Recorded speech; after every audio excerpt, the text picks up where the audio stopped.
প্রথমত তোর নাই হেলমেট, আবার গাড়ির কাগজপাতিও নাই, তারপরে কি আবার খাও সবজি। তো যাই হোক, তোর চেহারা ডগ ডিলের উপর মায়া করিয়া মামলা দিলাম 5,000। কি? এই পুলিশ, তুই আমাকে মামলা দিলি? তোর জীবন তো আমি বরবাদ করে দিব রে। দাঁড়া, তোর বান্দরবন পাঠানোর ব্যবস্থা করতেছি। এই বাবরি, হ্যাঁ ওস্তাদ।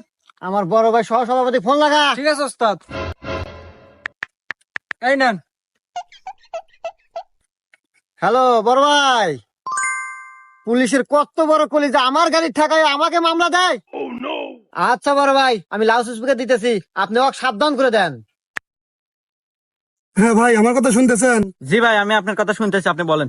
তো যাই হোক ভাই, রাজনীতি করতে গেলে এরকম দুই একটা পোলাপান লাগে। তো যাই হোক, অনেক কিছুই শুনলাম। হেলমেট নাই, গাড়ির কাগজও নাই, শুনলাম আবার সবজিও নাকি ছিল। তো যাই হোক, অল্পের ভিতরেই শেষ করে দিয়েন। তো